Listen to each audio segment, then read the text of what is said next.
mabilis ang naging sagot ni Alden Richards sa tanong sa kanya sa isang event kung hindi raw ba niya namimiss ang magka-love team. Agad sinabi ng aktor na no. Nag-follow up question pa na gusto na lamang daw ba niya ang solo flight. At yes kaagad ang sagot ng aktor. Parang na-trauma daw si Alden sa love team. Reaksyon ng ilang netizen, hindi nga raw siguro maganda ang ending ng friendship nila ni Kathryn Bernardo. Say naman ng iba, dapat daw magpahayag pa rin ng appreciation si Alden kay Kathryn na anila mas nagdala sa tambalan nila sa Hello, Love Again. Alam mo, parang hindi ako pabor sa sinabi ni Alden. Ano lang po, opinion ko lang po ito Kasi po, si Alden, aminin natin friendship, si Alden, sumikat siya ng bonggang-bongga na may collab team. Una, si Maine Mendoza. Tapos pangalawa nga, si Kathryn Bernardo. Yep, doon sa pelikula nila. Pero yun nga, so base sa naging sagot, friendship ni Alden, talagang mapapansin mo na may something sa kanila ni Kathryn. Kasi more on Kathryn na ngayon kasi alam naman natin na buwag na yung tambalang Aldab, wala na yun, di ba? So yun nga, parang si Kathryn, kasi sa napansin natin, tuwing mananalo ng award si Kathryn at saka si Alden, pag sila together, hindi dumarating si Kathryn. At saka hindi lang sa hindi dumarating, hindi binabanggit ang mga pangalan nila, di ba? Si Alden, si Alden, diba? no? Hindi binabanggit ang pangalan ni Kathryn. Dapat sa totoo lang, nakakuha ka ng award dahil sa pelikula ninyo, dapat automatic banggitin mo kung sino ang kasama mo sa pelikula. Siguro friendship ganito.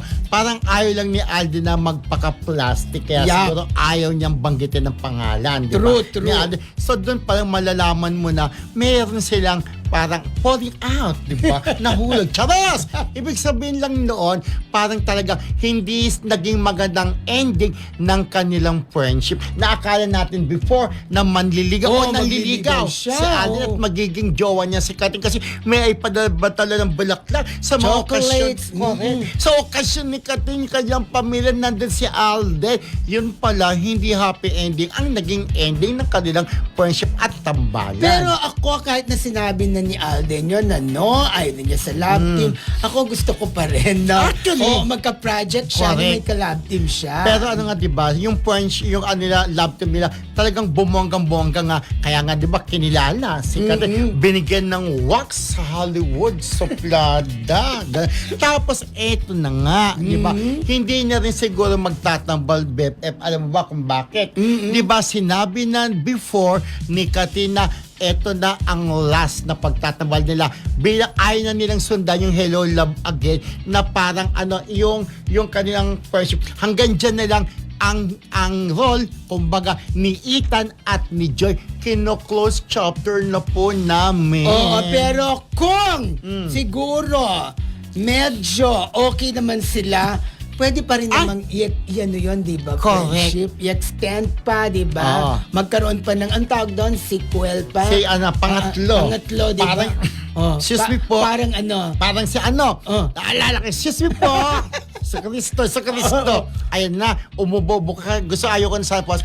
Kailangan ko pumasok. Parang ganito na. Yung bata ko, paborito ko sa FPJ, Panday, kalawang yugto. Panday, di ba? Hanggang kaapat. Parang kung pwede naman kasi nga, naging blockbuster naman mga pelikula nila. Kung gusto pa rin nila. Parang tama ba ako? Open ending naman yung di ba? Open ending? Ay, yung huli. Yes, yung movie. Hindi ko na, yung movie. Pero maganda. Huwag mo akong tinatanong about dyan. Alam mo, pagdating sa pelikula. Maganda yung pelikula, BFF. Pero alam mo, pag aminado ko, hindi ko maintindihan, di ba? Alam mo, sabi ko, mas nagustuhan ko ang mas nagustuhan ko ang acting ni Alden dito sa pangalawa kumpara doon sa Hello, Love, Goodbye. Hello, Love, Goodbye. Pero in fairness naman, kaya lang ako hindi, parang ako kanya-kanya sabi, everybody's entitled to his own opinion. True. Kanya-kanya naman yan, di ba? Pero ako, mas nagustuhan ko kasi yung kwento nung una. Hello, Love, Goodbye.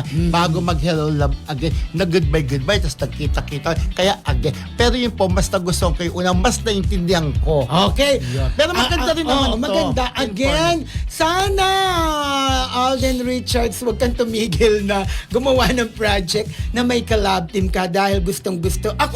Isa ako sa may gusto doon, di ba? Pero ano, friendship, parang malabo na. Actually, kaya niya namang mag-solo na kahit wala ng kalab team. Sa edad niya naman. Sa bagay, ang Kim Pao, may kalab team, kumita. Eto, nagsolo siya, di ba?